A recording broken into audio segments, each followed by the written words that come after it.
I am so grateful for the Commission's interest in understanding this more deeply, for our city manager's support of giving us the opportunity to have this workshop, and Mr. Brossardt's preparation, because this particular topic and this particular fund is one that is a hugely enabling quality of life fund that our citizens get to enjoy. And so understanding its intricacies, the importance of its roots in our financial planning prior to going to our strategic planning discussions becomes increasingly important. What we really want to do today operatively is understand the fund as it exists today, and the pressures that are on it in it, and the permanence of what we anticipate doing in the future with it, and not other issues in terms of how we might be impacting or changing it in some other ways, but really just getting our arms around what is. And so, Mr. Brossardt, if you could take it from there, that would be great. Sure will. Good morning, and thank you for the interest and making the time to learn about the revenues coming into the Public Improvement Fund, and how those monies have been expended in the past, and how they're shown in this 10-year plan for being expended. Traditionally, the Public Improvement Fund has been used as the capital repair, replacement, and maintenance fund for the general fund for 25 plus years. It actually started in the late 70s. The primary source of revenues that we have are the hospital lease revenues. You were provided a printout of this as well in your office, but if there's something that this is big, and so if there's something that you think about later and you want to know more about, please don't hesitate to reach out to me, because there's a lot of moving pieces that maybe we don't get to that you ask about later. We want you to understand it. So one of the other sources of revenues coming in to the Public Improvement Fund are obviously the investment earnings. Mr. Stearns talks with you a little bit about that every year, and what we earn here is we budget for 3%. I think we've talked about that in the past. And then whatever the windfall is, if it's more than that, then that's what actually comes in. We also have revenues coming in from other sources that are maybe paying the debt service on, for example, the Southwest Fire Station 7, as you may know it. We've got a couple payments left on that. Those come from the general fund. There is one large amount here that I'll hit just because it's an unusual amount, and that is this row here called investment revenue and principal from the sale of Lake Mirror Tower. Early when I started with the city in the mid-90s, there was talk of the city acquiring the Lake Mirror Tower, and towards the end of the 90s, beginning of the 2000s, we actually acquired Lake Mirror Tower, and part of that the city had entered into a bond issue for an amount that was serviced for the most part over the years through the folks that operated the Lake Mirror Tower. And then in late 2014, early 2015, the owner operator recognized some financial challenges and some legal challenges, and so the city ended up acquiring the tower back. It was decided by the city manager's office at that time in 2015 that the best thing we could do as an organization was to sell it for appraised value. We had a local developer purchase it for $2.25 million. We deposited those monies and used the investment earnings on that $2.25 million to pay the interest-only payments on that bond until the bond came due. which was it was $5 million bond that came due on 10/1 of 21. So what we show in here is a revenue, the 2.25 million paid the debt service along, but it also grew somewhat. So it grew into 2.562 million, as you see coming in as revenues. And then when we get down to the expense section, there's a $5 million one-time expense where we paid off the note in 21. But that was an unusual one. I wanted you to understand it. Another source of revenues that flow through the Public Improvement Fund are impact fees for parks and rec. They have District 1 and District 2 delineated by a east-west line to the center of the city, as well as police and fire impact fees. And those are used by those groups, whether it's Chief Garcia, Chief Riley's teams, Mr. Donahue, Ms. Page, for specific projects that are eligible, and the expenses show down below as well associated with those particular projects that qualify as expansion projects for impact fees. Another source of revenues that we receive are, for example, from the state and the Tourist Development Council for the amounts they committed to for the expansion of the Marchant Stadium project. That $2,044,561 every year through 2036 actually shows as an expense line, and down below when we get to that as well. The library receives monies from the co-op, and Ms. Lillquist is able to commit $200,000 a year to that every year for qualifying expenditures that show up down below. And two, let me just clarify something. In 2021 column, you see amounts that may be larger than what you see in the out years. Those are because we have carryover monies for projects that weren't completed in the prior year, and so both the revenues and expenses may be carried over into this current year, and that's fairly common there. Fire protection fees, those are monies that City Manager Sherrouse and I think Chief Ballard and Chief Riley had negotiated with our partners in the county, where our fire folks cover defined areas for the county. Those are fire protection fees that the county collects for those areas that they then pass on to us to offset our costs for running those calls. That current contract is through 2022. Again, these are fire impact fee revenues that we are applying to the last couple payments on Station 7, Southwest Station in 21 and 22, and the remaining 225 going through 27 are being used to help offset the debt service for the training center expansion and improvement that we needed to do recently. Let's see, Heritage Garage. The reason that these monies are flowing into the Public Improvement Fund rather than the parking fund is the city manager had asked that City Manager Delgado had asked that we fund the Heritage Garage through the Public Improvement Fund until it's paid off, which we have it scheduled to pay off in 2026. We're paying it off early. And to offset some of the costs associated with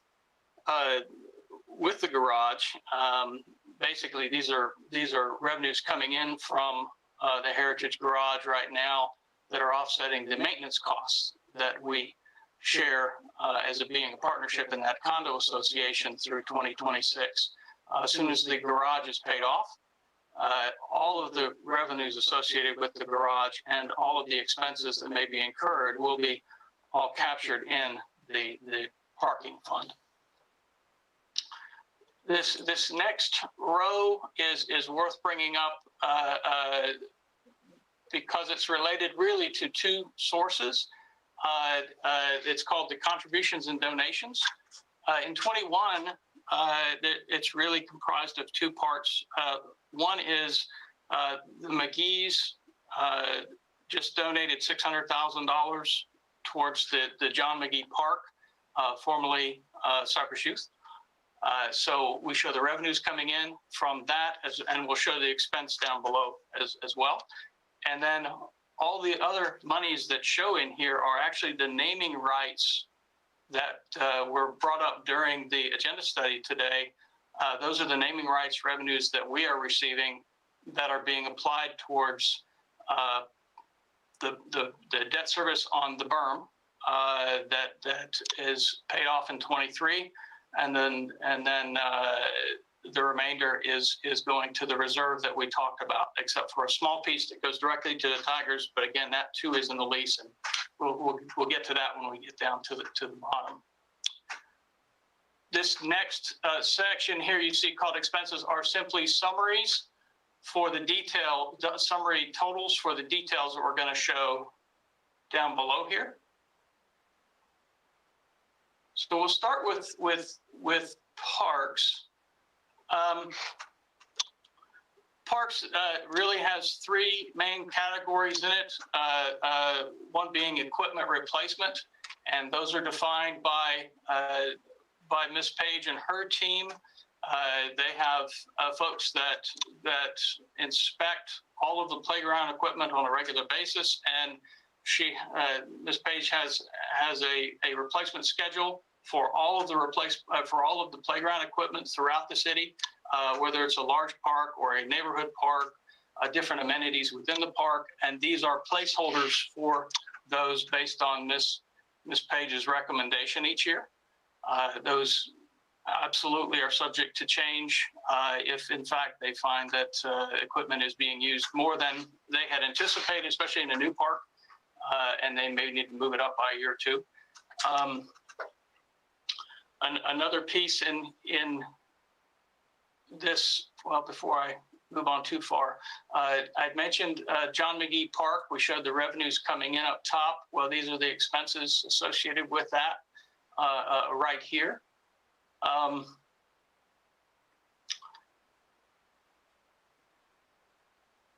One of the items that Parks and Rec and Community Development, I know they've been charged with over the last few years, is how do we find a location for providing amenities in our Parks and Rec amenities in our southwest area of Lakeland. I think Ms. Page at some point will bring you up to speed on what she's really working on, but this is a precursor to it by saying that she believes that she's found an area that we may be able to purchase that she's for right now calling English Creek Park. And we get down to the impact fee section, you'll see that there's some money set aside because they're impact fee eligible for use for the purchase of the property, and maybe the first phase of whether it's multi-purpose fields or whatever that is determined by them at the time. And then in 2030, you see 2.5 million out there. That's simply a placeholder for the city's share of what she believes would be the next phase, which could be soccer fields or multi-purpose fields. We're recognizing that 10 years out, many things can change between now and then based on the commission's vision about what they want to see as the use for monies coming into the public improvement fund. So all of the out years are subject to change, absolutely, but these are simply placeholders in these far years.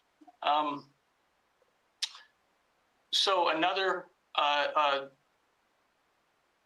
item that we talked about up above is Lake Mirror Tower, and this just shows that the $5 million outflow associated with paying off those bonds on Lake Mirror Tower. Let's see, the other large piece of the park section in the Public Improvement Fund is the debt service associated with the Marchant Stadium expansion. This is all paid off in 2036, and you can see this row of $2,044,561 matches what we're getting up top from both the state and our friends at the TDC. I had mentioned the berm. This 370 was part of the expansion. That was a separate agreement with that Mr. Donahue had reached with one of the donors for the development of the berm. The naming rights on the berm are coming in to pay that through 2023 when that is paid off. This row right below the $2,044,000 is the city's share of Marchant Stadium. That's the amount that the city is paying for that through 2036. That comes to about 13, 651 is probably a little over $13 million for our share of that. The city, the state and county are a little over $20 million there for that piece. I indicated earlier that for the naming rights that were negotiated, the city and the Tigers were going to set aside $1.5 million each over the term of the 20 years. After the naming rights, revenues come in of about I think our share of what's going to go into the reserves about a little over $1.2 million, almost 1.210. The remaining piece to get us to our share of the 1.5 is this 290 we show here. Sorry, I said 2025. It was actually 2024. The last piece in here for the negotiations with the Tigers was Mr. Donahue and his team, as well as the facilities team, had noted that Fetzer Hall was going to require some serious investment of monies to bring it up to date, up to elevators and rehabbing of the gang showers to individual rooms, those types of things. And the estimate that Mr. Donahue, prior to our negotiations with the Tigers, got to was around $4 million to do that. I think it was closer to 3.5, but then we applied some CPI to it, assuming that it was going to take a few years to get to it. So that's why what got in the lease was the city would commit $4 million to either rehab Fetzer Hall, or if the Tigers decide they want to build a replacement for Fetzer Hall, the city would agree to put that $4 million towards that, with the understanding that at the end of the lease, whatever the Tigers build would ultimately be the city's as well. That has not.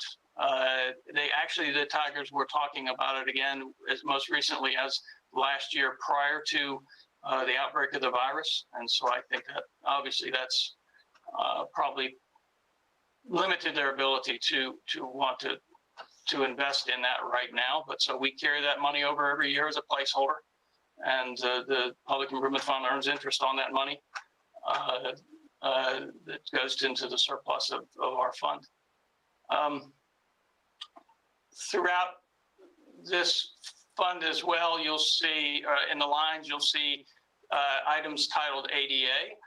Those are projects that are identified from Ms. Sykes, our ADA specialist, as well as others in Public Works, facilities, or even Parks and Rec. They have ADA specialists that identify areas that need to be improved at their different amenities. And so occasionally, if you see the word ADA, that's really what that is more of an improvement project associated with that.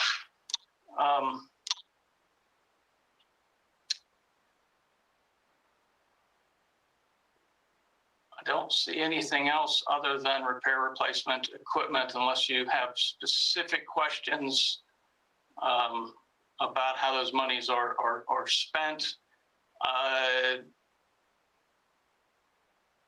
If not, we'll slip down to the recreation section. I'm sorry, Commissioner Reed. Thank you, Mike. I missed something, I guess. When you were talking about Parks and Rec, you said there were three components. Number one, equipment, debt service. And I missed the other. Was there general category? I know I got debt service.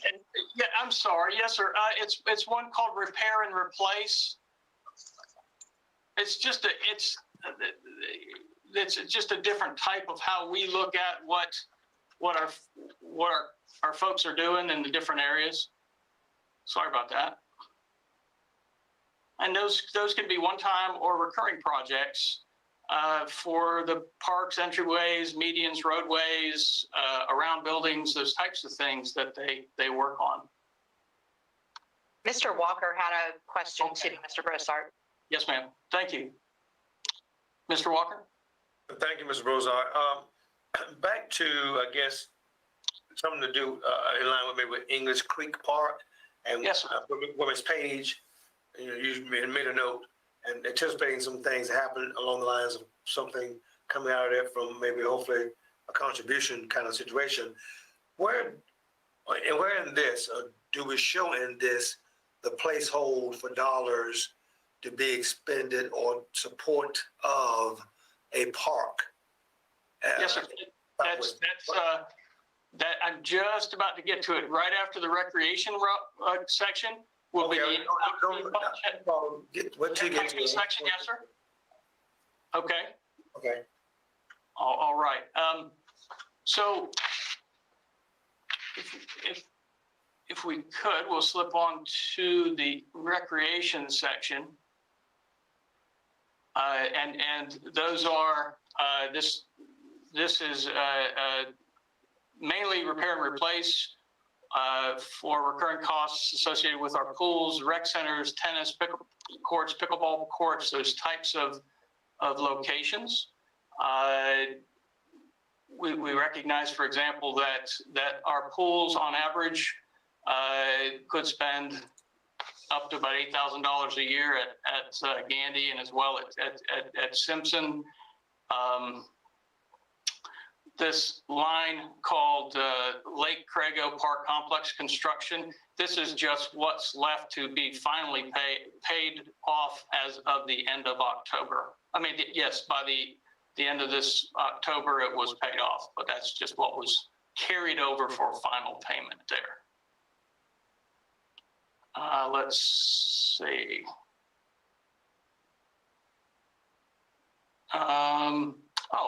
There's a good example of items that we have out here that at times through the commission may decide they want other uses for other locations. A great example is the auditorium renovations that facilities and parks have identified as being required in the out year in 2024 at Lake Mirror Center. Same with furniture replacement in 2023. If for some reason the commission, city manager's office decides that there's another better, higher use for Lake Mirror at some point, obviously those monies, you would just redistribute those as you felt necessary. And that's quite often the case as needs change at the commission level. Commissioner Walker, this is the section where you'll see impact fee revenues come in. And the reason we track them in the Public Improvement Fund is because for Parks and Rec District 1 and District 2, I really can't remember the last time that we had a project that was just an impact fee fund project and wasn't also requiring some monies from, say, the Public Improvement Fund itself, because impact fee dollars can be somewhat limited, and so we tend to have to add to that. A great example is a good bit of Lake Crago was funded from impact fees as well as recreation fees that are collected when folks go to pay for certain amenities at Kelly Rec or Simpson. So that was the primary source of revenues for Lake Crago, but there were some others, as you saw, the 597 above to be paid that came from that. So that's why we capture the impact fee projects in this fund. So there's Lake Crago. Oh, I'm sorry. Yes, ma'am. So, Mr. Brossart, where do we see reflected what that breakdown looks like when you're talking about Lake Crago and where the funds come from? If we look into our 21 budget book, the big 4-inch binder, will it tell us in there the exact breakdown of where those things come from? And what are the percentages? So I know you're, off the top of your head is what you're referring to for Lake Crago, but like what is the percentage of public improvement fund money versus impact fee money? I'd rather not guess on that one. I'd love to be able to email you the exact amount for that, ma'am. Where we would have probably seen it is not in 21. It would probably have been leading up to it as Bob and Pam identified the project, and it was put in the say in 18 fiscal year 18. You would have probably seen a revenue source coming in from rec fees into the public improvement fund, and then we would have also seen impact fee monies coming in. But when we're done with this meeting, I will gladly email all of you exactly what the revenues were coming in from those sources and how much of that was from the public improvement fund itself, if that's okay. Yeah, I appreciate that. I just think for me, I'm as a visual learner, and I'm glad you just brought it up and reflected that in your discussion about Lake Crago, but it would be nice if I could see those things and not just on Lake Crago, but on everything. That's why I asked where I could find it, if it was in that binder and reflectively in the previous year's budget, because to me, there always seems to be, things grouped together. So it's hard to get a really clear picture when we're asked how much something cost to see what the actual number is and then how that was funded. Okay. Well, we can sure put our heads together and see if we can't find a better way to display that, because that's a great question. How do we make sure that people understand what the total cost is of projects and where all the revenues came from? So that's we'll make a note and sure work on that. Thank you. So let's see, to Commissioner Walker's question, English Creek Park, there is $1 million in impact fee monies in 21 for that land purchaser. And then in the out years, Pam has identified in 27 being able to do some multi-purpose fields and design work and all that out there as well. Yes, sir. Thank you. Don't we have some funds already set aside for acquisition in the Southwest area as well? No, that we did at one point, but those monies got gobbled up when we had to make all the cuts. We came back to, remember when City Manager Delgado came to the commission and said, hey, we need to make some cuts in different areas of the city and to prop up the general fund. What we had to do was make some cuts in the public improvement fund as well. So that was one of the areas that was voted on by the commission to eliminate, was that those Southwest monies. One other question, and it may be in there somewhere. When we put that $1 million back into the capital improvement fund from the, we're going to do something with the airport for the airlines. Is that go back into the capital improvement fund as well? Actually, sir, that's in the general fund. Okay. Yes, sir. That's in the general fund. It's in the surplus of the general fund for right now. Okay, we'll. Is there any more questions about the impact fee projects, we'll slip down to the library. As I noted at the top, Ms. Lilliquist uses what's estimated at $200,000 a year that she's allowed to use of her co-op monies. And you can see that at the bottom of that section here. Those are for qualifying projects that she's allowed to use there. And the reason I say that way is there's certain items that she can't use co-op monies for at Dr. Jackson Library or at the main library.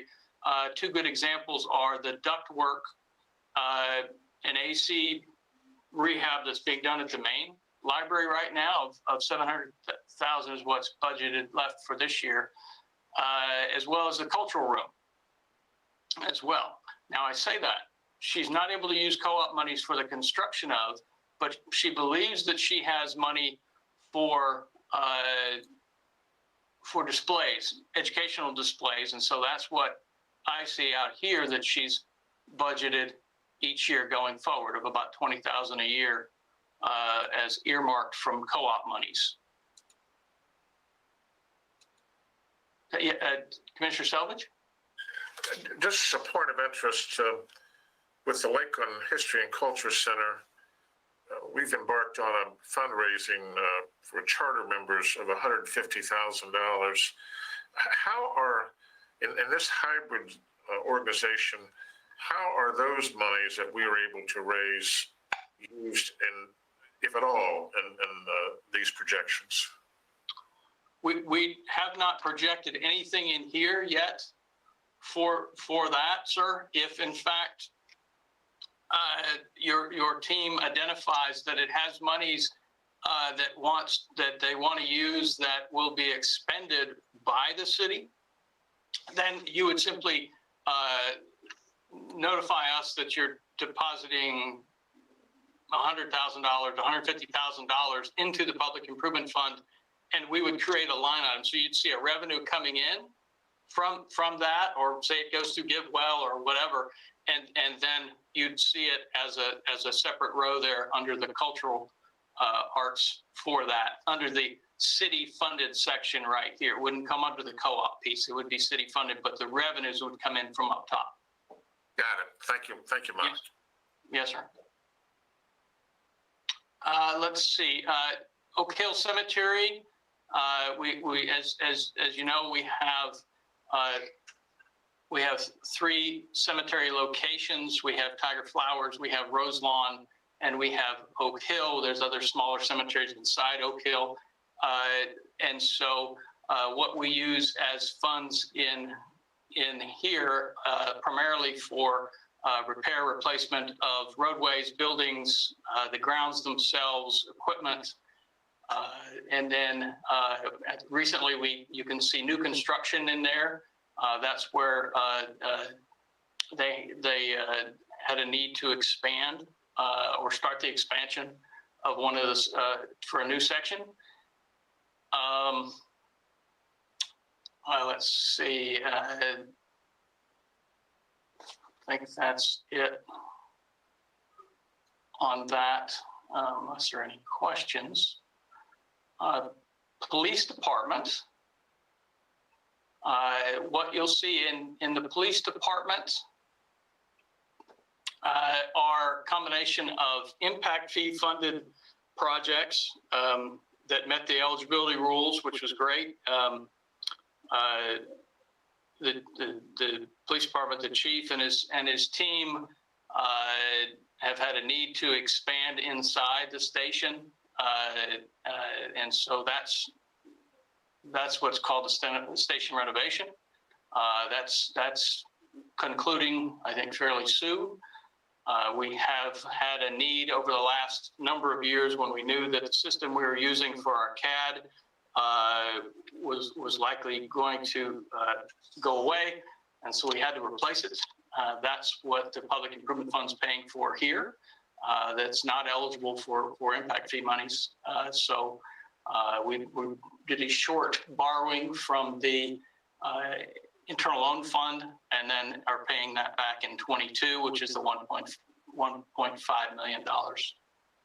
You see there. Dr. Mr. Savage, are you raising your hand? I did. I don't want to jump ahead, so forgive me if I do, but if the city and commission decide to invest in body cameras, how will that impact these figures?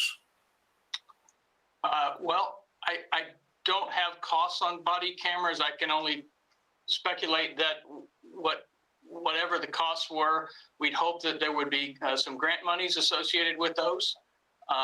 But we would likely flow that all through here as capital items. And so hopefully there'd be revenues above to cover that in some fashion, whether that's grant monies or whatever. We obviously wouldn't be able to use impact fees. So the rest would come from the general revenues of the Public Improvement Fund or the general fund, if that answers your question, sir. Yes. Thank you, Mike. Yes, sir. Commissioner McLeod, I think you raise your hand, sir. Yes, thank you, Mike. And just along those lines, if you could just comment on when we have projects like that, or you mentioned Heritage Plaza, the decision to run those expenses, if I understood that correctly, through the Public Improvement Fund. What's the criteria for that? Because it sounds like there's leeway in, do we pull this into the Public Improvement Fund or does it come from somewhere else? And so just so we understand that, if that makes sense. Sure, absolutely. That's a good question. The logic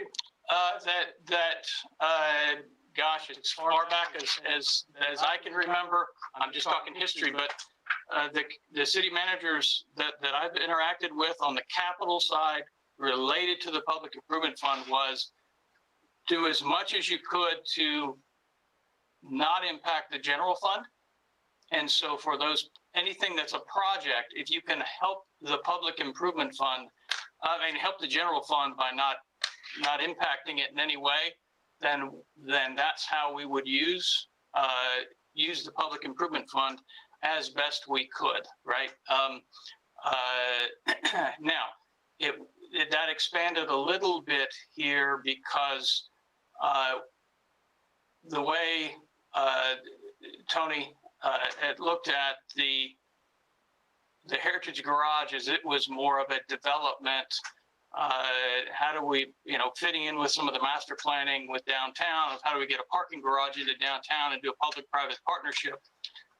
We had really three sources to use for that as likely sources. One would be the parking fund, obviously, but they didn't have the resources to cover or the surplus to really cover any of the revenues and expenses that are associated with the garage. So then it was really look at both the general fund and the Public Improvement Fund as the other two sources.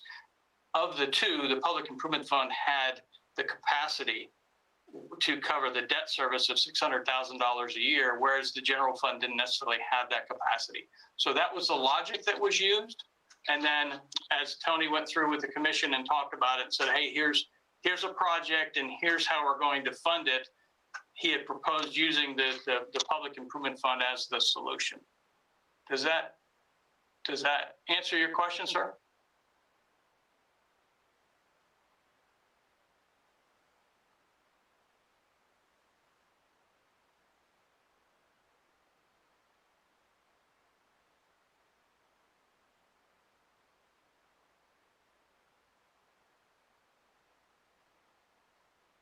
Did that hit what you were looking for, Mr. McLeod? It did. Sorry, my connection went out for about the last 15 seconds. So I was, but Okay. Yes, Mike, that's helpful. And then I think I got, yes, I don't have any other questions on that. Thank you. Okay, sure. Okay, let's just point out that the impact fee projects that you see in the police fund, these are all for the expansion of, whether it's the training facility that they have, the comm center. There was, they had to expand that with the growth that they've seen in calls. We'll slip to fire. This is the primary the primary expense in fire is the monies that we need to set aside every year for all of our trucks and other vehicles. The cars that the fire inspectors drive, or the chiefs or training folks, and that is a master replacement schedule that actually goes out 20.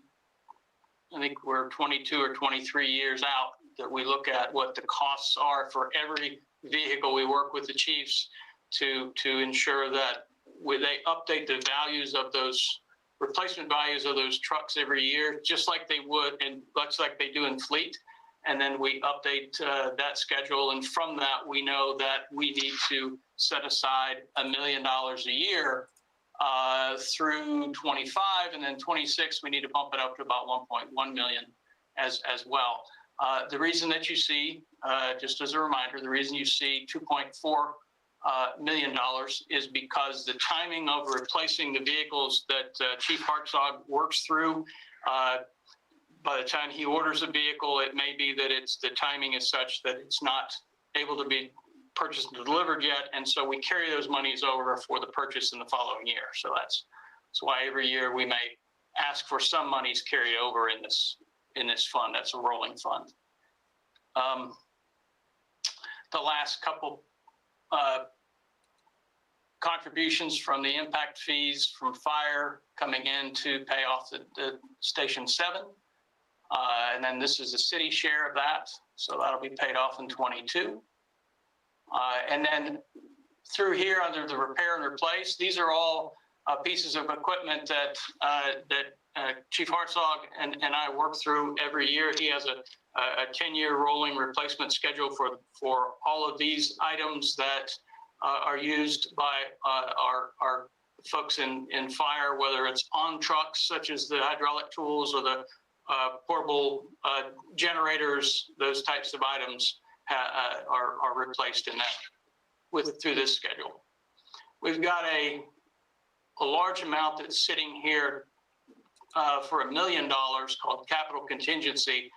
That is the amount that we had left in for Jason Willey, folks from ComDev, and the fire department to hopefully find some land for the relocation of Station 3.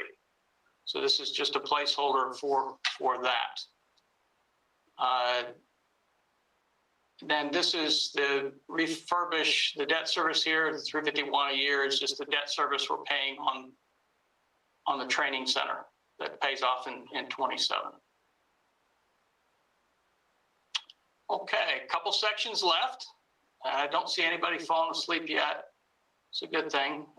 We've got some grants that many years ago got placed in the Public Improvement Fund from the general fund. There's no reason why they need to be here or be in the general fund.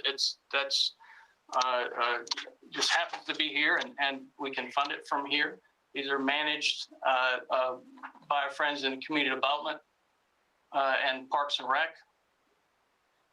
Let's see. This section here titled All General Fund Buildings.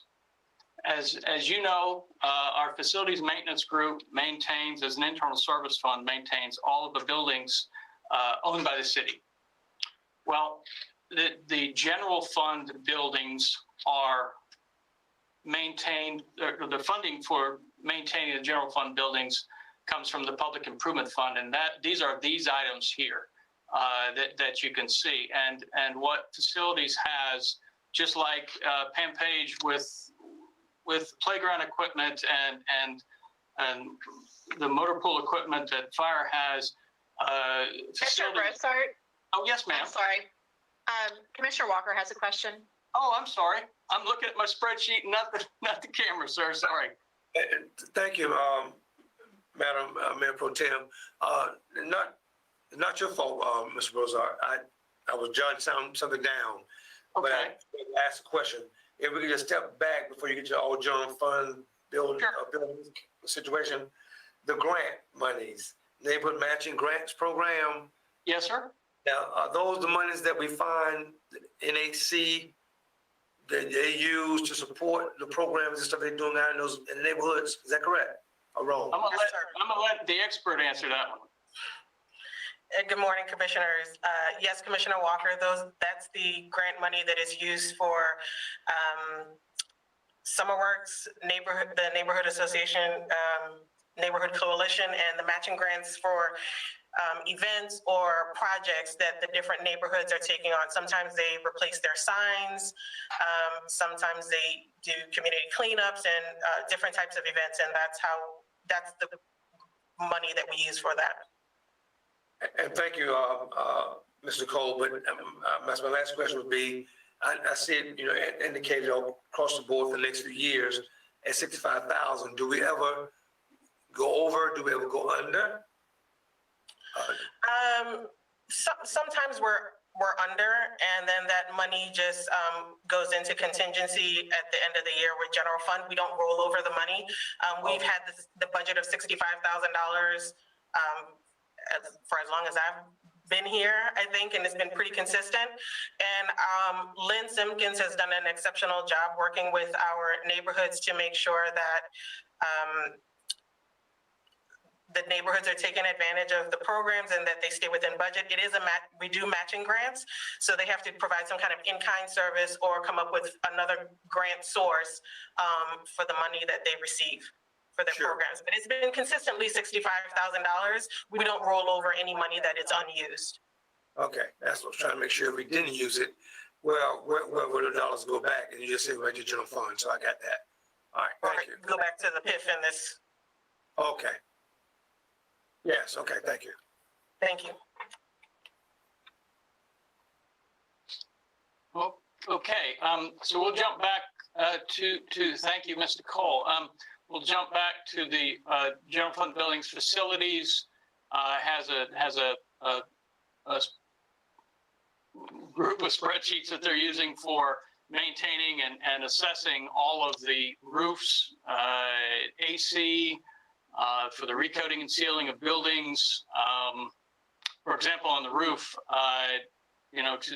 for facilities to replace the roof on City Hall likely is $1 million plus. And so what they'll do is they'll, accrue it, carry it over, and then, that may be one of the big projects in X year and those types of things. And so that's why it's a consistent amount accrued. I think, Don, do you have a question, sir? I do. The repair or replace on general funds, do we have a program where we assess whether we should demolish certain city buildings rather than repair or replace? I don't know that there's a program, but I know that's something that popped up for Fetzer, for example. So I think as you see a building that may be up for discussion for renovation, one of the options absolutely would have to be that. I don't know that we usually rehab buildings to that level, sir, to where we do that very often. A great example is, probably the most recent example is the building that our risk, health stat, civil service are in right now. The cost, one of the ideas was, hey, Like Electric is moving out of the training center. If we can find a way to move some of those folks into the training center, this started back with City Manager Delgado, move those folks out of that building and into the training center for a reasonable price.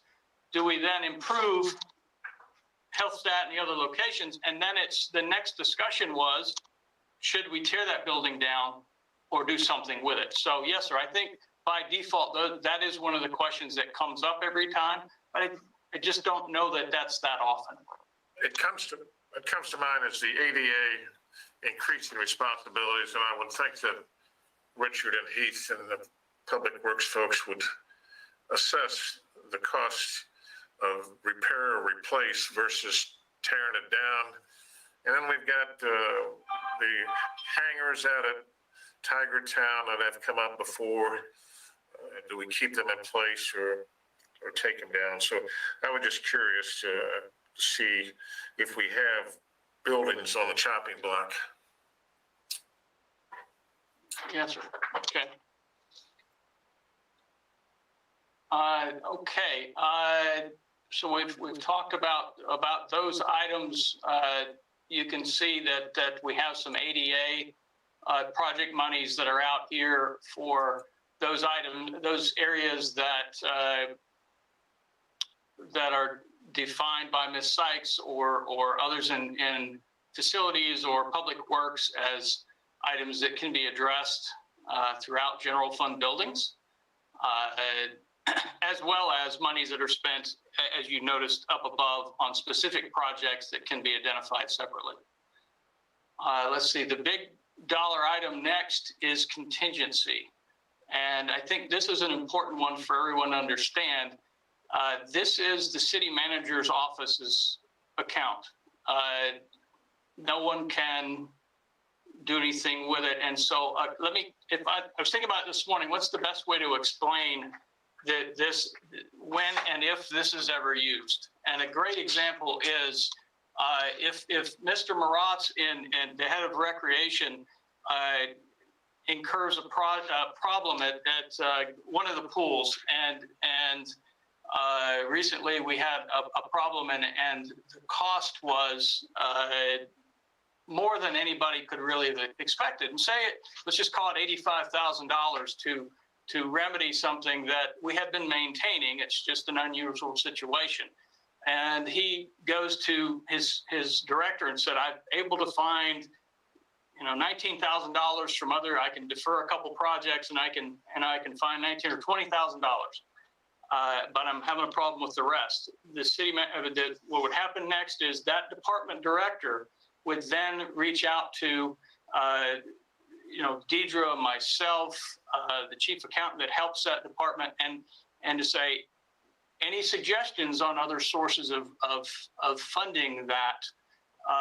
And if we can't help them find something, then the next step would be, as our last opportunity for solving that problem at that general fund location, would be for the director and either Deidre or myself to submit a request to the city manager's office detailing what we've accomplished so far, where we think we can get monies, and the last ditch effort is we've got to ask for permission to transfer the remaining $60,000 to solve this problem at the pool from that contingency account. If we obtain that from Emily or Sean, that approval, then it comes back in an email, so we can then track that budget transfer that I then request of our chief accountant, so there's a complete trail for that.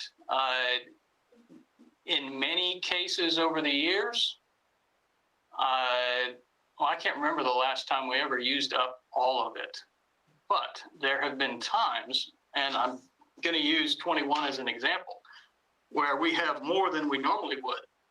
We budgeted $500,000 as a placeholder because we just don't know what the second phase of the virus was going to do to the RP Funding Center. And that's really the only other location that I've ever seen us spend monies from the city manager's office from the Public Improvement Fund.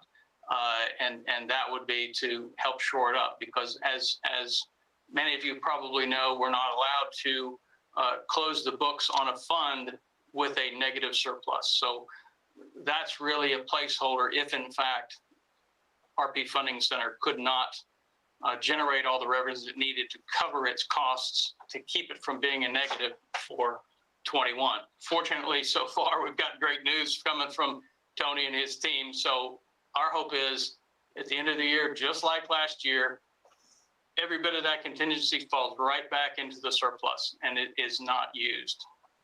But does that give a good example of how it's used? Okay, I don't see any questions. All right, great. So the next one is a large item that I think bears discussing is when it's called Summit Consulting Land and Parking. When the city entered the agreement with Summit, it sold the property that it owned on what us old timers know as old Station 1 land for $2.5 million. What was negotiated with Summit by the city manager and the community development and all of us as a team was we were going to pre-purchase rights for our citizens to park in that garage for that $2.5 million. This is simply what's left that once they hit those metrics, that Summit hits those metrics for construction, we then remit another piece of it and then another piece of it following the contract. So that's why it's 1.7 at the beginning of this fiscal year. So, okay, I don't see any hands. We'll jump to the next one. I'm sorry. I see two hands. Thank you. Okay, I'm sorry, Sarah. Can you No, give go a ahead. little detail about that? I don't quite understand how that works. Go ahead. Could you repeat the question, please? I'm sorry. How do we end up with 1.7 and how does it work and what can we do with it? Give a little bit more detail if you don't Well, mind. that money is sitting there waiting to be paid to Summit for what we set up as a prepayment of a lease for use of those parking spaces nights and weekends for our citizens for that garage. How long is that per term for? That perpetual or 5 year, 10 year, 20 years, what? Nick, do you remember? Is it 20 years? I think it's 20 years. I can pull up the contract right now, but I do believe that it's a 20-year term. The incentive that the money that Mike is talking about will be paid over installments at the completion. So this money isn't going to carry out for 20 years, but the term of the parking agreement is for 20 years. I understand. Once it's completed, we get a CO, then we're going to give them that 1.7 as a prepayment. So it's like a discounted cash flow thing. Okay, thank you. Sorry, Sarah. No, thank you for that, because that helps me a little bit. So they paid us 2.5 million, but we're paying them back 2.4 for the or 3.4 for the parking, or is it No, just it was 2.5. The 2.5. What was negotiated, I guess, was that we got 2.5 from them, and then we were going to remit it back to them. And part of that was going to be, part of it was incentive, I guess, and logic, and the rest was securing the parking for our citizens for the 20-year period at nights and weekends. So they didn't really pay us anything. It's all negated. It's a zero sum. Well, if I may, Mike, can I take a shot at it? They did pay. We're just paying that money back. It's important for us on any city deal that we have that there's a cash transaction. So even though we're giving that money back to them in incentive, we help the assessed values and property values in the area for that transaction to actually be recorded. But it is being remitted to them as an incentive overall. If we didn't have that cash transaction, Commissioner McCarley, we wouldn't have had the revenue to participate in the incentive part. So I hope that clears it up a little bit.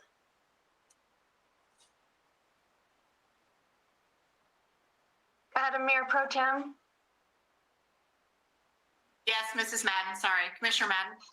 I know it's hard to see on these little squares, so that's why I spoke up. Thank you, Nicole, for that context. I also want to just also bring in the context that we were also considering in trying to come up with $11 million for a parking garage behind the police station. Now, certainly that would have given us all-day parking and much more parking. But I think what it did is kind of augment the parking that we have currently as a placeholder before we have to make some kind of an expenditure, along with, what we were doing with Heritage Garage, for the citizens and for our events to have a place to park in addition to what we currently had. So, in my opinion, I think that and the fact that they actually built their own parking at the time was quite extraordinary. A lot of people who want to come downtown wanted us to build the parking, before they would come. So for them to build their own parking and then to offer some to us on nights and weekends really was, an amenity. It's not just an incentive for the business.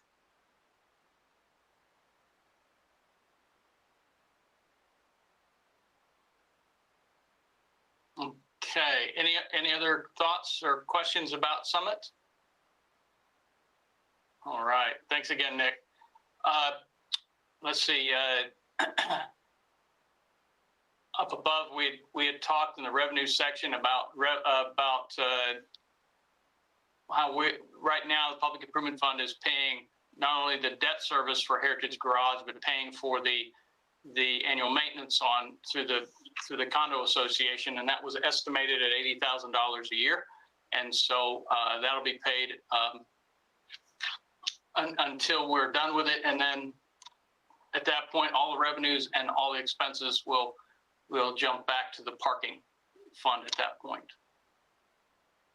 Okay, the last section that we have, and definitely to me one of the most important as well to make sure you all understand the flows in and out is called contributions to other funds, and we hit the general fund is the first one we talk about, and this we show as a revenue to the general fund and expense in the public improvement fund of in 21 $5 million. For a little history, that I actually remember that starting in the late 90s when we first started contributing to the general fund. At that time, the city manager's office had wanted to keep the grant officers that we've been provided through the federal government, and so but we didn't really want to hit the general fund at the time, so that's when we started contributing to the general fund, and so it's grown over the years. There's two items in here just to point out that are placeholders. And that's in 22, you see $5.35 million. That contains the transfer, but it also to the general fund. But it also contains a placeholder for the design of what could be the replacement for Station 3 of $300,000. And in 23, that's the $3 million additional that you see going from 5.1 million up to 8.1 million. That $3 million is a placeholder for construction on what would likely be Station 3. Those monies were estimated by, I believe, facilities for us a while back to have that placeholder amount in there. So I believe there was actually some grant monies that were being requested by one of the teams, maybe fire, to request monies to help with that construction. So I don't know whether or not we've heard anything back. Yes, ma'am. Commissioner McLeod had a question. Oh, I'm sorry. Yes, sir. Thank you, Mayor Pro Tem. Thank you, Mike. Mike, how is that 5 million? How's that number determined? Oh, it's grown over the years, and it's just, as you can see, for example, if we didn't have the 300 additional here and we didn't have the 3 million additional here, you can see that it simply grows by about $50,000 a year. That was, oh goodness, we'd really have to take you back 15 and 20 years, and all something I'd be glad to do, but it's just become a placeholder that we use, that the general fund has become dependent upon. And I think that's important. Any of these costs that you see in here are monies that the general fund ultimately are dependent upon, because they would end up having to pick that up if in fact the commission wanted to continue with whatever the project is.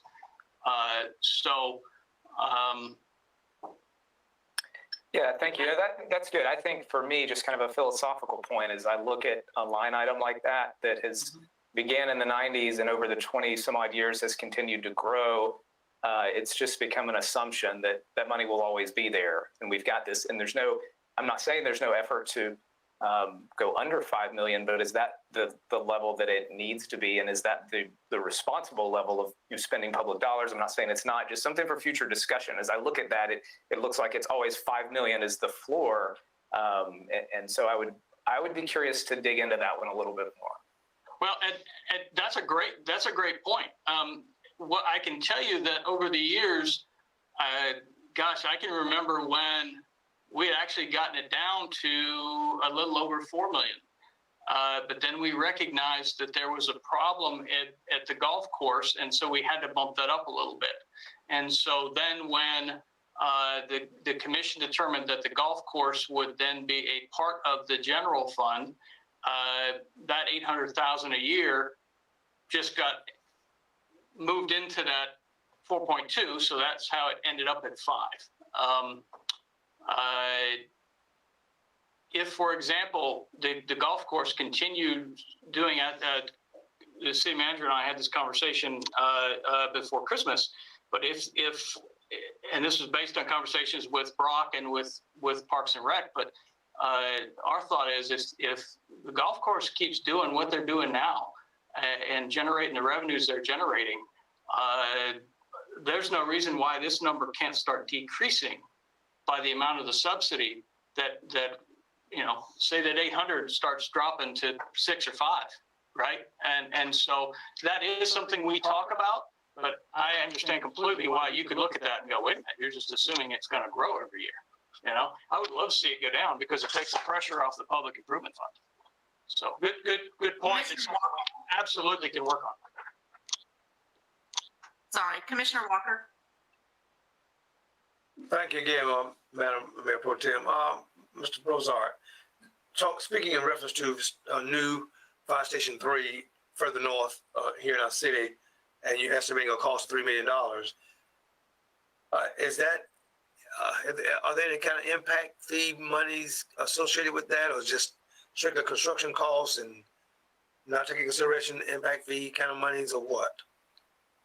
Well, we absolutely would use all the impact fee dollars that can be available because we have to.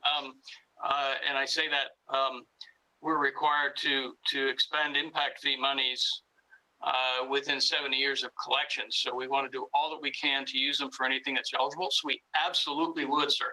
This was just worst case scenario, what our cost could end up being. One of the other discussions that has come about is the current station. This was just from a financial standpoint, not you ultimately will tell us what you want us to do with it. But from a financial standpoint, I'd love to see our costs be as low as they can. And so my hope would be that we could sell Station 3, the current Station 3 at some point to the medical corridor. I'm just talking about math. I'm just talking math. But from a math standpoint, so that we could take as much pressure off of this as possible. So, but again, we're going to do what the 7 of you tell Sean and us all to do. But I'm just telling you. Don't sell. No. Whatever you say you want us to do, we'll do. I'm just talking about that's the type of discussions we have on a regular basis. What can we do to mitigate costs in anything we're doing? So, in any case, any other questions about that? Okay, let's slide down to the next 2 are the naming rights. One of the partnerships we have on the naming rights is with Publix. And so what they do is Publix just writes us one check a year. 50,000 of that check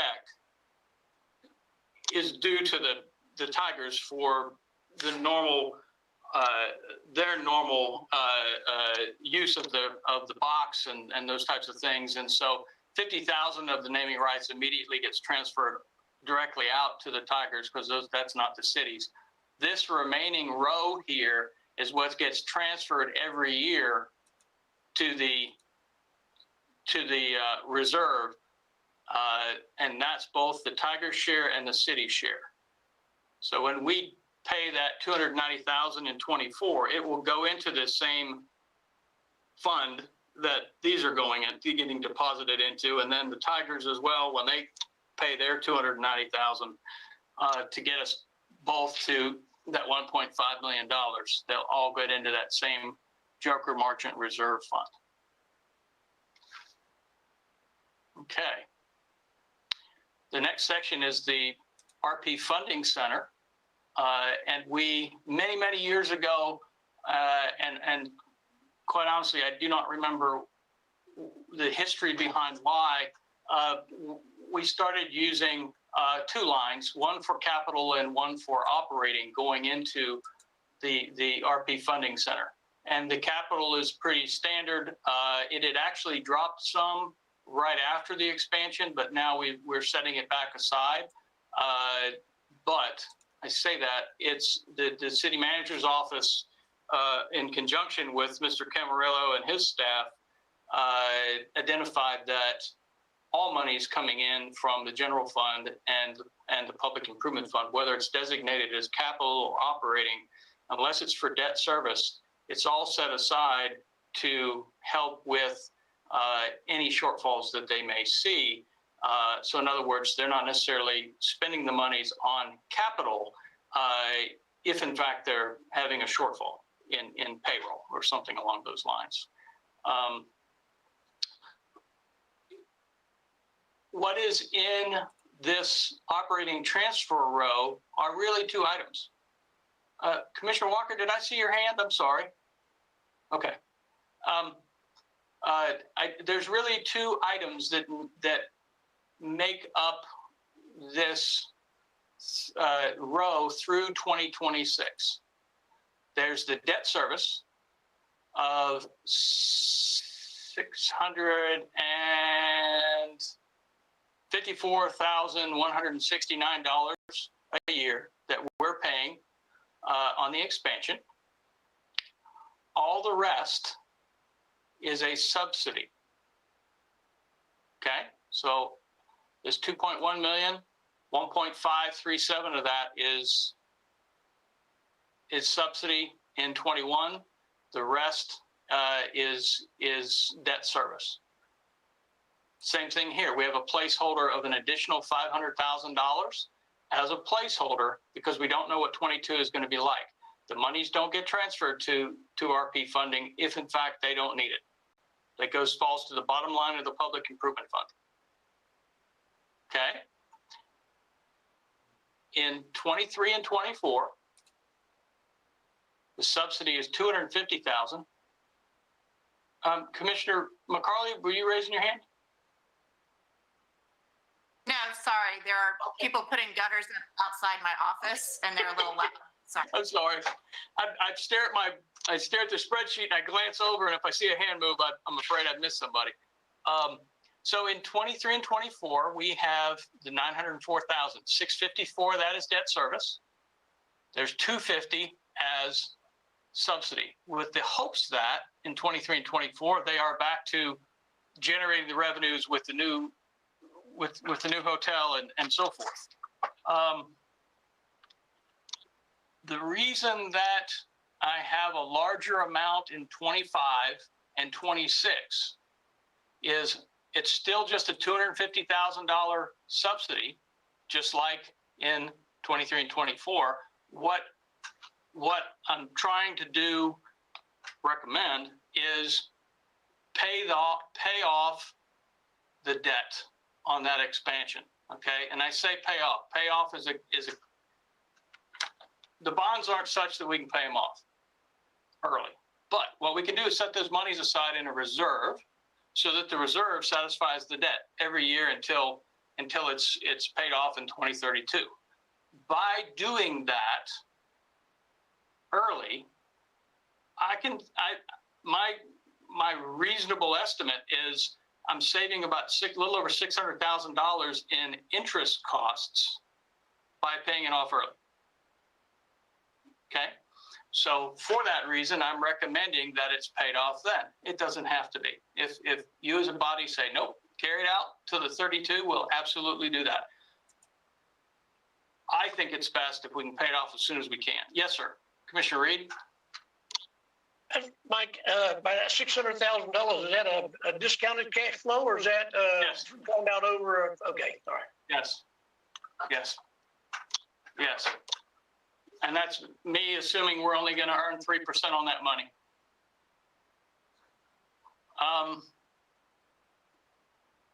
And no other questions about that one. Okay. So, Commissioner McLeod, yes, sir. Sorry, Mike, I didn't know if you were going to talk about the years beyond, where it drops to 250. Oh, yes, I'm sorry. I'm curious, what's making us think that it's going to get, the subsidy is going to drop to only 250,000? And I would love to see this picture formalized into a business plan that incorporates your thinking on the financial side, but also on the operational side. And I know that's not all on you, but I wanted to mention that. But I would love to hear on the 250, what how you're projecting that. Yeah, that is an absolute placeholder. We had assumed that at some point we could get down to the $2 million range in subsidy at some point. That was our hope. Okay. And so if the general fund could handle the 1.4, we'd handle 6 or 1.3, and we would handle the 600 to 700,000 in here. This is just an absolute placeholder. It's just something to cover whoever comes next, that there is something out there. We don't have a determination yet. I think that needs to be a workshop that we have with Mr. Camarillo and his team to better define that. And then from that, I'll change it as necessary. Absolutely change it as necessary. But our logic, the logic I backed into was if we can get to about $2 million a year, and that was a number that Tony and I had talked about shortly after he came. Let's do what we can to get down to $2 million or less in subsidy. Boy, I'd love to see it much less than that. We all would. But I need to protect against that downside. So that's the reason I'm still putting something out there. But again, we only transfer what's actually needed. Okay, thank you. That's helpful. Yes, sir. Commissioner Madden? Thank you, Madam Mayor Pro Tem. So Mike, can you just remind us, I know we're going over each line item, but when they're in separate categories, sometimes we can forget. I think that, when Commissioner McLeod was saying, wow, to get our subsidy down to the 250 plus the 450, he was forgetting about the general fund subsidy. So could you remind us of the total subsidy every year for the RP Funding Center? Well, let's talk about this out year.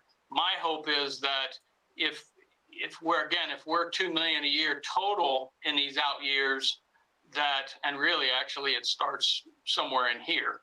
By 24, if we can be 2 million or less, I'm saying that, we got 400 here and there's 250 in here. This 650 comes from the Public Improvement Fund, and this starts in, 24-ish.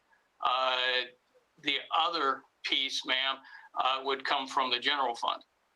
But again, the additional 1.5 million thereabouts would come from the general fund. But again, this is simply a placeholder. But just reinforce what the current subsidy is. This year we were over $4 million because of COVID.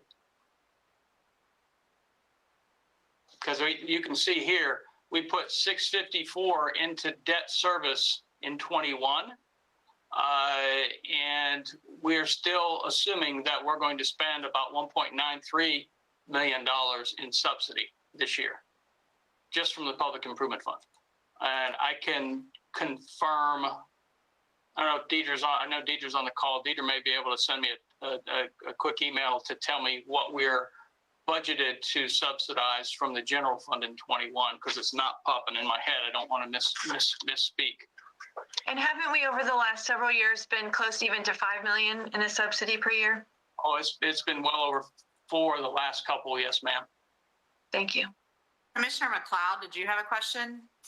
Just to follow up, thank you, Commissioner Madden, because you're correct. I was forgetting about the general fund subsidy as well. Sometimes that gets confusing when we've got different subsidies coming from different sources, but that does reinforce what you're saying about, I think, the need for, whether it's a separate workshop, separate discussion, whether it comes up at strategic planning, but just the future years of the RP Funding Center and the expenses, and whether it's coming from the public improvement fund or the general fund. I don't want to say it doesn't matter, but the whole picture.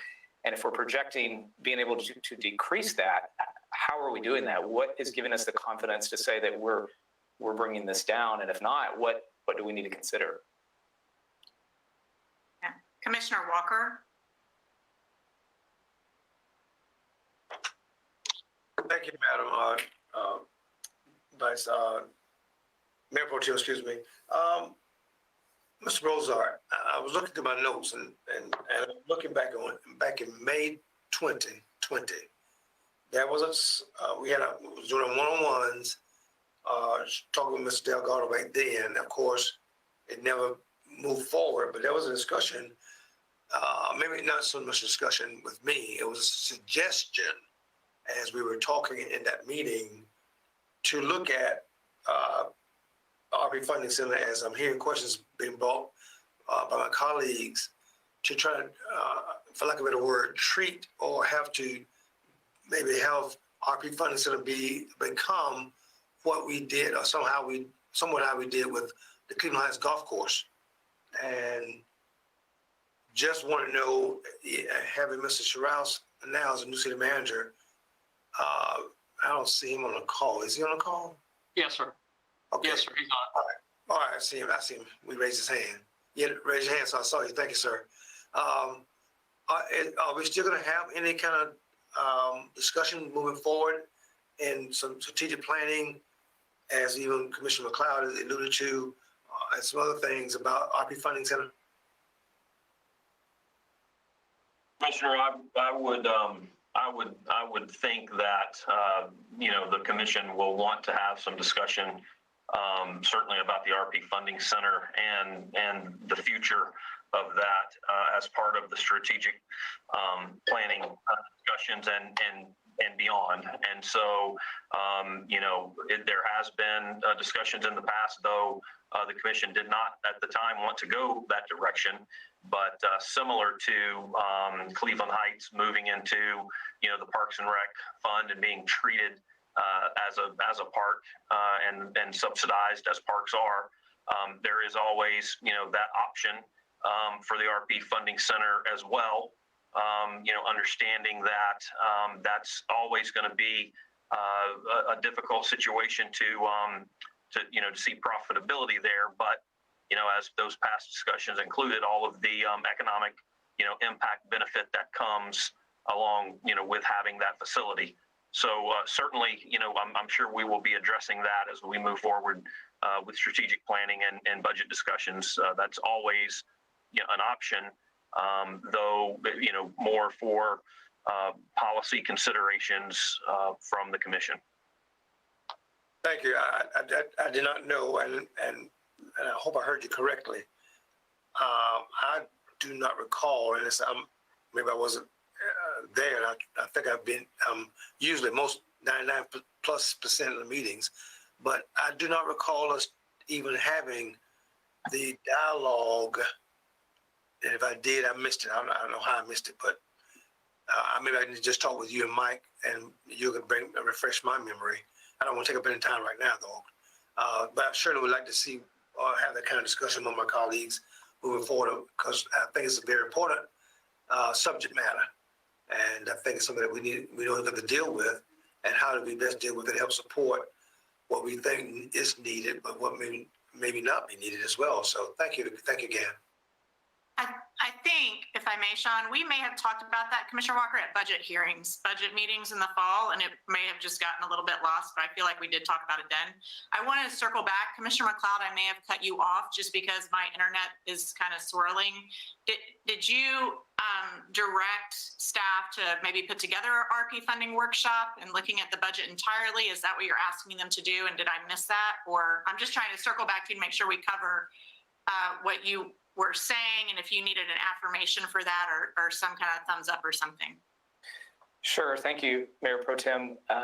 And I think that's an option. If we were going to, if that was going to be an item of discussion at strategic planning, would it be accomplished then? Or, Sean, do you think that it would be more appropriate to have a separate workshop? One or the other, I would like staff to do. And I would be in agreement, my dear brother. So I'm there. I'm sorry to cut you off. Sorry, Commissioner Walker. If I may, let me put some thought into that. Let staff think through that a little bit. But certainly I think that's going to be a part of the discussions at strategic planning. But in order to avoid, bogging down the strategic planning process, a workshop may be more advantageous. So if I may, just let me think through that and kind of look at how that would line up with timing and when we could do that. We're coming up on strategic planning very quickly. To do a workshop, may be tough to pull together. So it may have to be part of strategic planning instead. But just give me some time to look through that and how that would lay out on the schedule. Thank you, Sean. I think, and that would be a concern of mine as well about strategic planning, is the potential to really consume many hours on this one topic. So maybe a separate workshop it would be better. And if it has to happen soon after strategic planning, I'm okay with that. But certainly I'm pushing for a separate discussion at some point soon. Thank you, Commissioner. I'll reply back, and I think a workshop to keep it from bogging down the strategic planning would be great. And if the commission would be okay with what you just stated of the workshop following soon after strategic planning, I think obviously we certainly can accommodate and make that happen.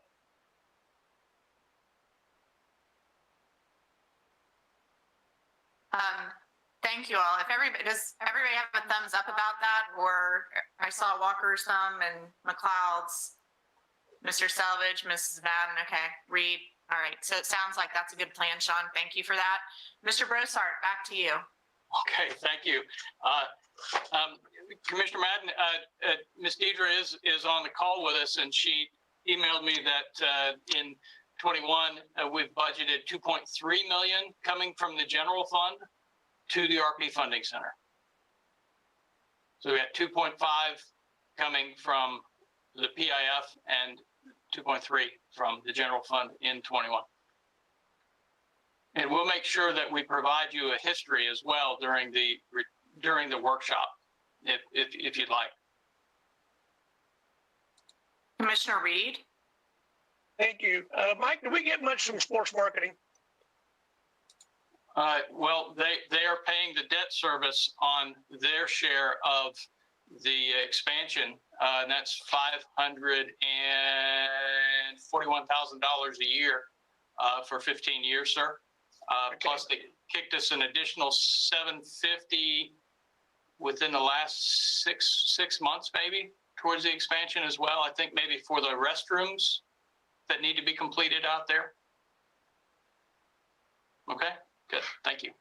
Okay, a few more lines.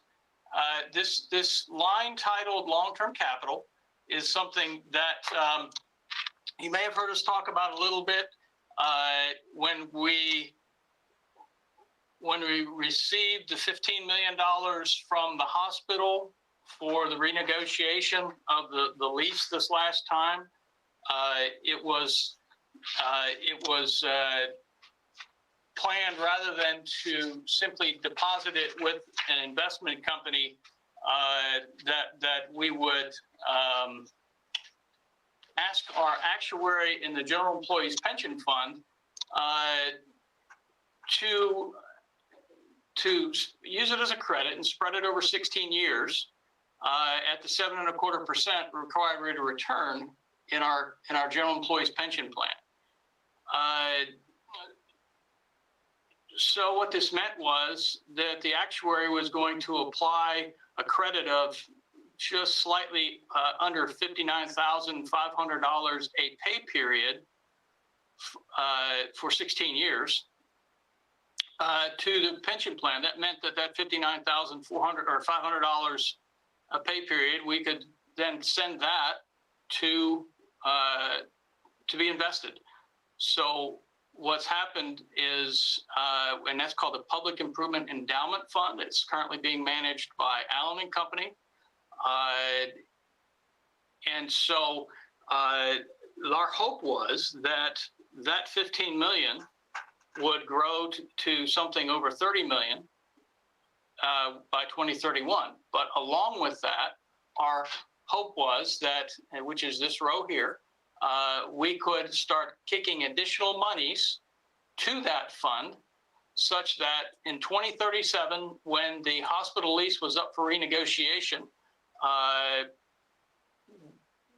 the city manager's successor or successor would be able to immediately go into those negotiations by saying, hospital, we've got a large amount of money with Allen and Company that's generating, the hope was $4 or $5 million a year in interest earnings that we immediately could ask to lower the hospital lease. So that was the logic behind this money going to Allen and Company.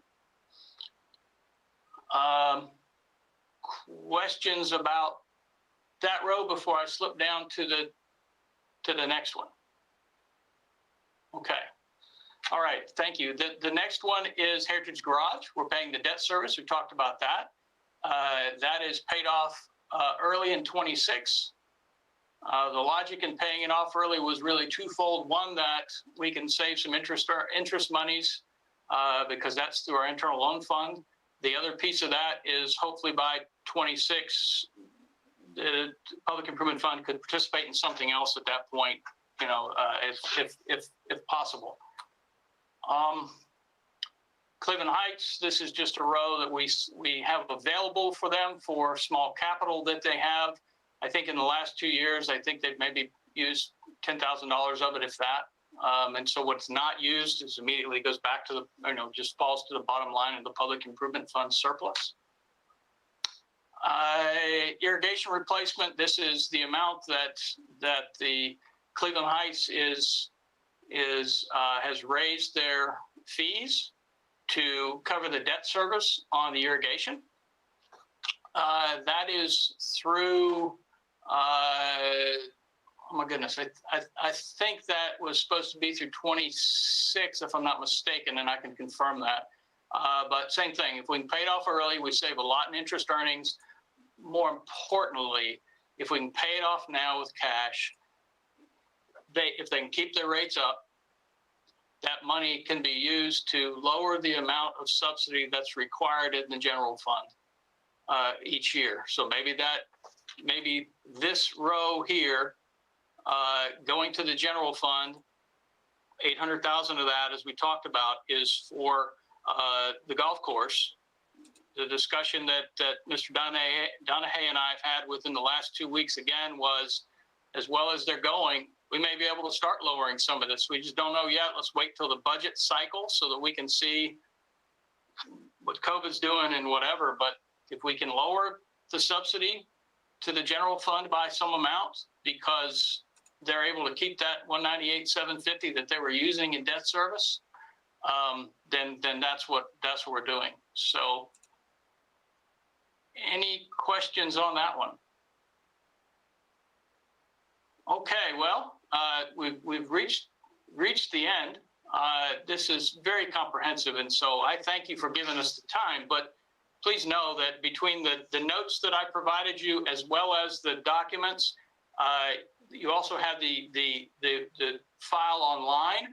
And so I left a lot of my cell notes. And so if you take your cursor and you simply slide it over, you don't have to touch anything, slide it over any of the cell notes and what we emailed you, it shows some of the history and logic of what went into it and why and who it was discussed with and those types of things. That's more for me because I'm getting old, but it really leaves a good trail for anybody else. So any questions, please don't hesitate. We're going to be better off the more the seven of you completely understand this as you guide us going forward. Commissioner Selvage, thank you, Mike. Before you go, Commissioner Selvage, thank you so much, Mike, for all of the comprehensive work you did and the notes that you sent. Those were very helpful to me. I really appreciate it. Great job walking us through such a complex spreadsheets, and with all the numbers that make our eyes cross. So you did it really well. Thank you for that and covering everything so thoroughly. Attorney Davis left the meeting, just to give you an FYI on that. I don't know if everybody saw that in the chat, but I wanted to let you know that. And then Commissioner Selvage. Thank you, Sarah. Mike, I want to make sure I understand now the revenue side of this, the hospital lease payments, what you state there assumes that the current contract with the hospital remains in place. Is that right? Yes, sir. That's all we can go off of right now. And what you see here in this is we have an agreement with the hospital that the lease is capped through 24. And then in 25, it goes back to what's in the contract of growing by 2.75% annually. And so we are under negotiations to change those figures dramatically in the near future if we agree to move forward with them. And those figures of revenue, they represent 75% and above of the total revenue for the CIP for the next 20 years. And so, Sean, I would think, though, that as we, and I assume this is a prelude to discussion of the hospital lease, that we would look at options as well of other revenue sources into the CIP, rather than so much emphasis on the hospital lease. Are you and Mike looking at other revenue sources for the CIP? Yes, sir. I mean, that's certainly a part of the discussion, is that, depending on how those continued discussions with the hospital, goes, the PIF may at some point in time have to become more of a maintenance type budget. And there would have to then be the opportunity for revenues from other sources, in order for the city to, continue with capital improvements, and on some of the items, that have been mentioned during this workshop, and certainly as the future unfolds, there would need to be, potentially a replacement of revenues in some fashion. And I'm not, I don't want to sound like I'm accusing you of anything. It's just that it's going to be very persuasive if you and Mike come to us and say, look, we're going to get $14 million a year from the hospital, and if we don't get that, you're going to have to cut. And in looking at what we decide to do with the hospital, I think it is fair and balanced that we look at options as well. Are there other ways that we can make this work in the out years without depending upon 14, 15 million a year from the hospital? So that's all I'm asking. I'm not sure that there are any good options, but I think in looking fairly at what the hospital is offering, we should look as well as other ways to put money into the CIP.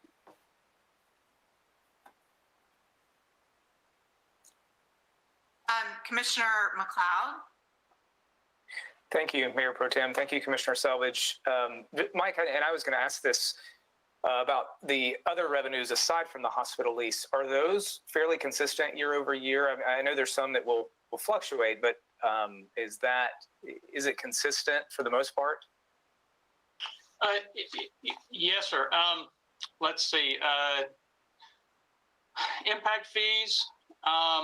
We see a great deal more impact fees when the economy is booming, such as it is now, and more people are building and developing, than we would say, in 2010, 2011, 2012. But again, we can only use those for expansion type projects. We can't use those for any operating, right? the state of Florida, in the future, who knows whether or not the state would agree to provide monies for the next time the lease is up. If we needed to do something else with the stadium, with the Tigers, the state may say thank you anyway. We're not doing that for those, so I don't know. The county for the co-op monies for the library, yes, sir, that's fairly consistent. Those are the other sources of revenues. These are anomalies. This contributions and donations of the naming rights. If you looked back 5 years, we would see just minor things that come in there. So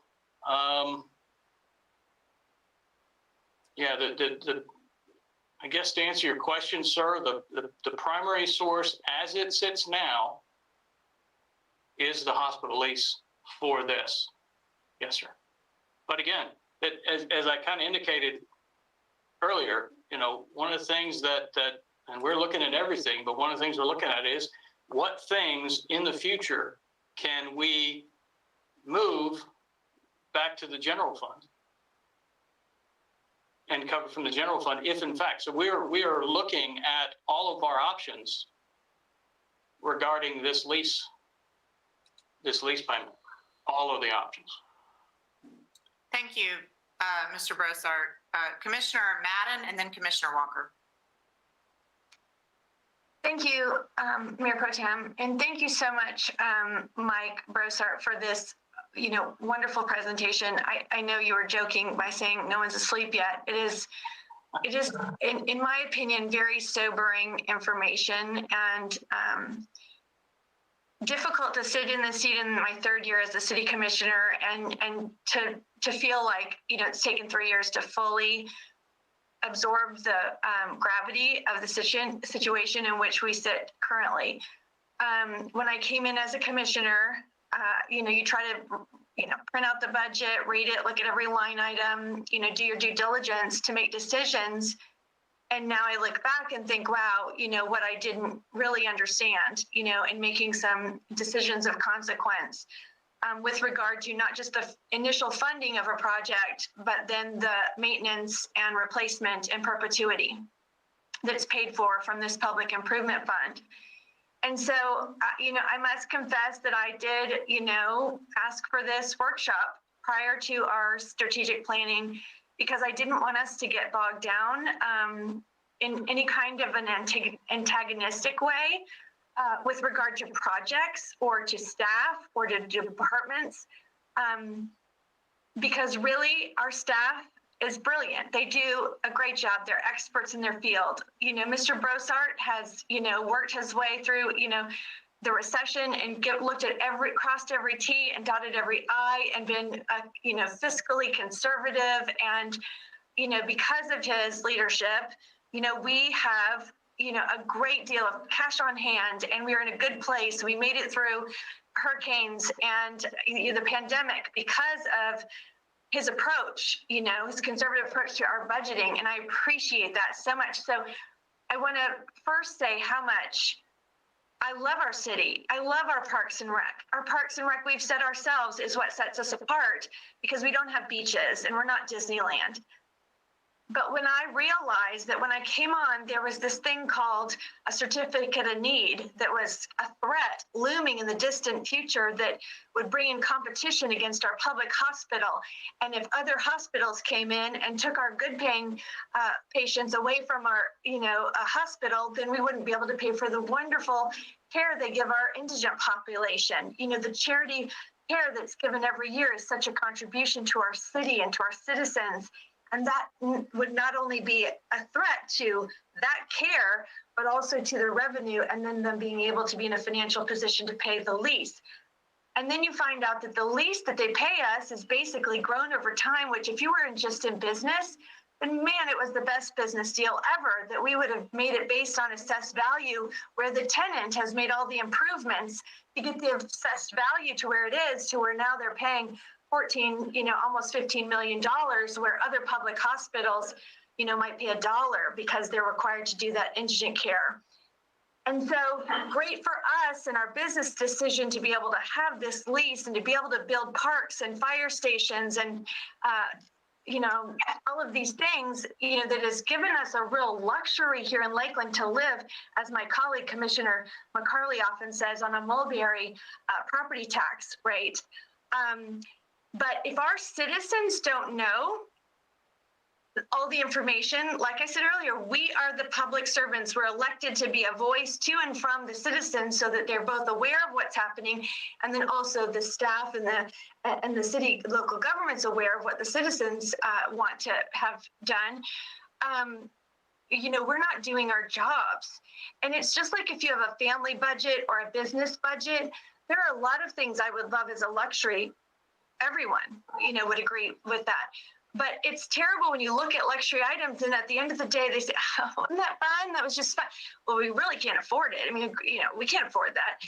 And you think, well, why did we go through this whole, facade of thinking that we could? And that's kind of how I had felt in the last several budget cycles, looking at projects and then going at the end of the day, our revenue, not maybe for the initial investment is at risk, but the maintenance and the replacement in perpetuity is only funded if the hospital is able to make this significant lease. And so I had begun to go, well, what are our options? To Commissioner Selvidge's part, what are the other revenue streams that we could tap into? What's going to happen?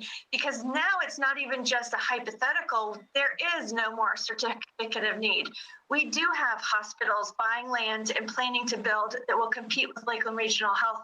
And thank God for their leadership that they are in good fiscal health, even amidst a pandemic, like the city of Lakeland, and have been able to make that lease payment. But that is always in jeopardy based on Medicare and payments and Fed money, and also your philanthropic community.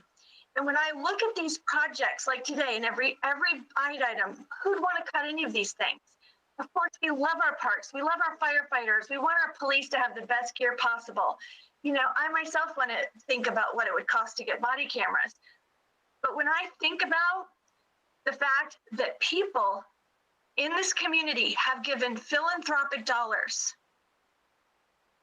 to build these buildings, to give medical care, so that a woman like me who has twins doesn't have to send her twins to Tampa, but can have them here locally cared for.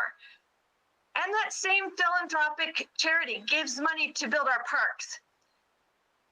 If they know that the money they give, and I know it's different, we can put it on different line items and say it's from different funds, whatever.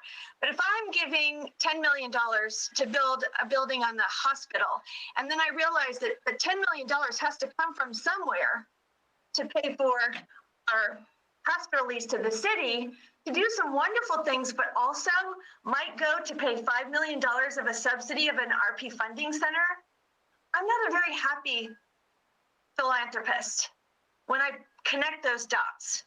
And then it's not about whether I think Tony is a rock star. He's doing the very best at the RP funding center that he can, especially this year during COVID. I mean, I admire what he's doing every single day with his staff. It is not his fault. It is the city leaders' fault. It is our fault. It is commissions and city managers to have not looked at this in advance and look at an analysis every year and a SWOT analysis. What are our threats to this revenue stream? I mean, it is incumbent upon us to say every year, what are the threats on our revenue streams? And I feel like we haven't done a good job when it comes to this public improvement fund. And I don't want to be the one that brings it up. Who wants to have to say, what should we cut? I like Commissioner Selvidge want to say, I don't want it to be well, you either keep it getting it from the hospital, maybe put our healthcare at risk, or we cut things. We have to consider these things, whether it's today or next year or the year after. I might not make it into office again, bringing up hard conversations like this.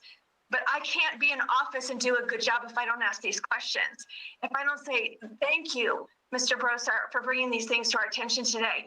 Thank you, Commissioner McLeod, for reminding us how much we are just pouring down the drain in a subsidy for RP Funding Center that maybe could have been used to save lives in our medical facility if they didn't have to pay such a big lease to us.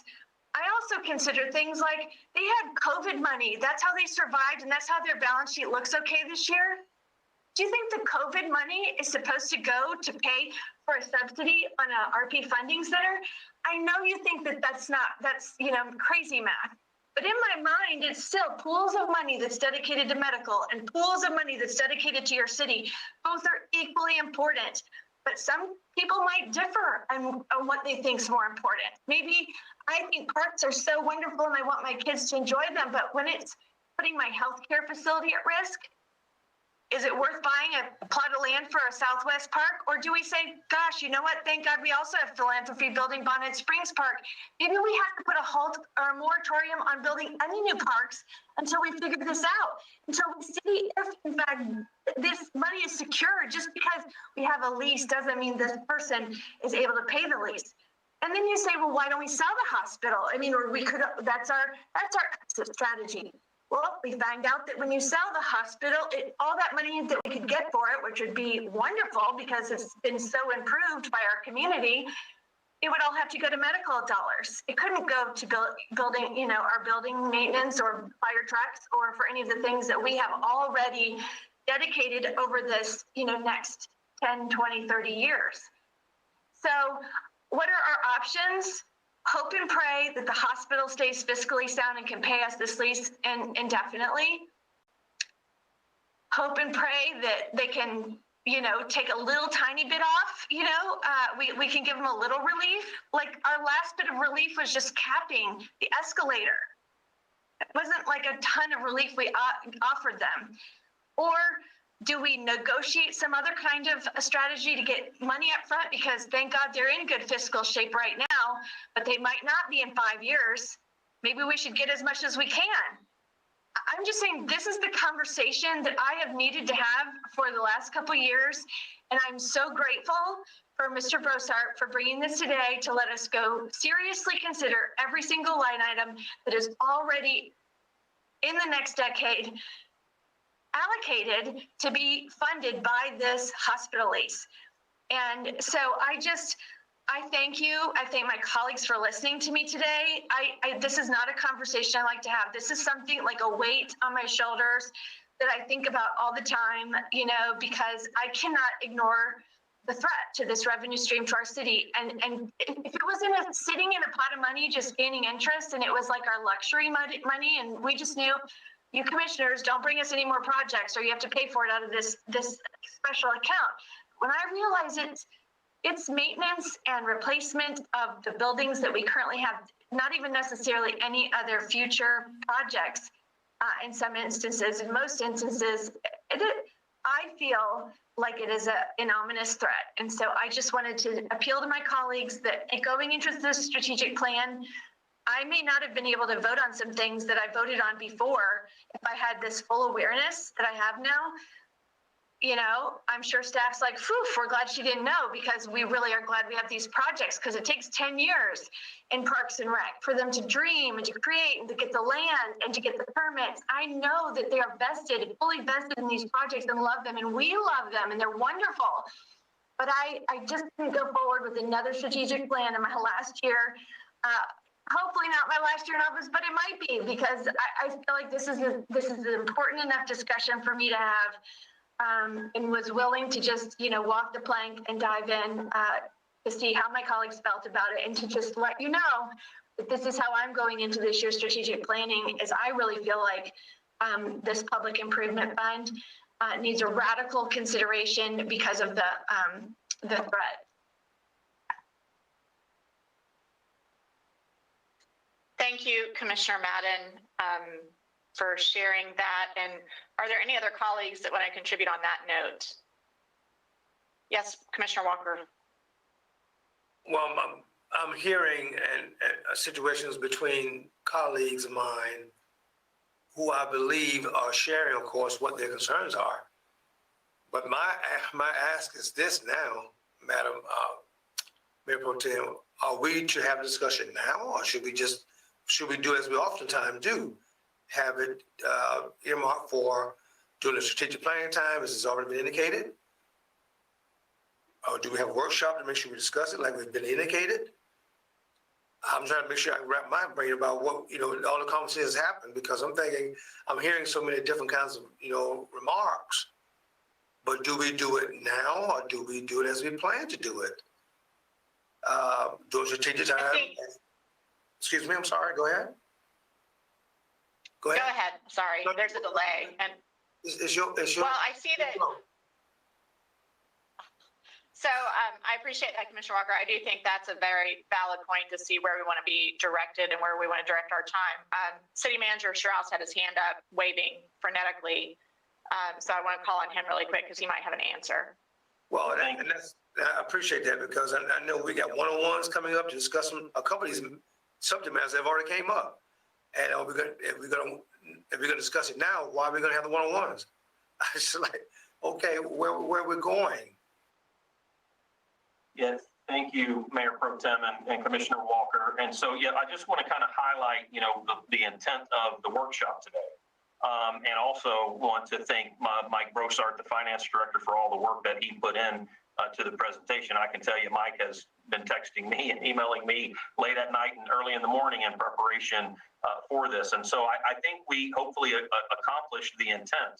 And the intent was to truly give each of the commissioners an in-depth understanding of the revenues and expenditures and the sources for both, that are in the public improvement fund. And from what I'm hearing today and from the comments and questions, I think we've accomplished that. And what that will do is that will just give us an advance in timing going into strategic planning. Certainly many of the conversations that have come up throughout this workshop this morning, will be addressed, during strategic planning, and we will have the benefit now at strategic planning of not having to back up and kind of explain how it works within the PIF.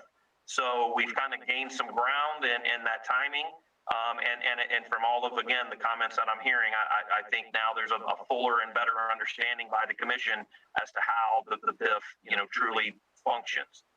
So that was the intent. So I would hope that we wouldn't maybe start having discussions today about those potential changes that may likely come. The comments and concerns about the hospital lease, we are having ongoing discussions on a weekly basis about that. And there are some opportunities for me to update the commission, moving forward in the next week. So that continues.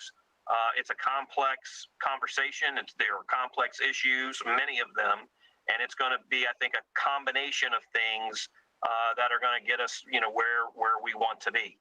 And many of those things are happening in the background, it seems, but we'll have opportunities to update, the commission here very soon. So, I just want to kind of go back and just reiterate that the purpose of today was to really just provide, that better understanding of the PIF. I feel like hopefully we've accomplished that. And I would hope then that we will move forward with the conversations related to this, at another time, not necessarily today. Thank you, City Manager Strauss. Commissioner Reed. Thank you, Mayor Pro Tem. And of course, I agree, Stephanie, a lot agrees. Again, in my opinion, everything's on the table. And of course, when addressing Mr. Walker's comments, we just stepped into a brand new administration in our capital, and I think we need to wait a little bit because you don't know what's going to happen in the near future. Just like I said today, I just got a flash came across my phone that the White House is going to ask Florida to shut down the restaurants and the bars, which is going to take a big toll on our tax revenue as well as our ad valorem tax and citizens, stuff like that. And I don't have any idea what may come tomorrow. But I suggest we do a little bit of waiting and see how this thing pans out in the next couple of months in reference to that. But I do want to recommend we have some insight into what's going to be happening in the near future or in the distant futures. But I think it's real premature to try to tell right now. But from my perspective, everything is on the table. And I feel I'm a conservative from that standpoint. And there again, I'm not opposed to cutting some of these items out of the budget in a deeper mode if it's necessary. And I'm going to fight the devil if I can to avoid ad valorem tax increases, but it may be paramount that we do so. And if Don, if you have some ideas on where we can find some more money, I'm wide open for some suggestions. So thank you. Thank you. Thank you, Commissioner Reed. Commissioner Selvage, I believe you had your hand up a minute ago too. I just want to let Tiger know that I'm just giving you a problem. I didn't say I had the solution here. So I will say this, that this is the most important, in my opinion, most important issue in front of this commission. This is like a scab that's been on our collective arm for over a decade now. And Stephanie's points are well taken. You know, we've had to deal with this and answering the question of taking our hospital money and put it into Parks and Rec. So I would encourage us to, let's take it on and front on round and get this done, solve it and move on. But no, Tiger, I'm afraid I don't know where we're going to go to get money to replace what we lose. Sorry. Well, thank you all. I think to City Manager Sharouse's point that this has really unearthed a lot and given us a lot of information as we prepare to go into strategic plan in a couple of weeks. And Mr. Brossart, you and your team, because I know it's a team effort, we appreciate you digging deep into this and giving us so much time to review it.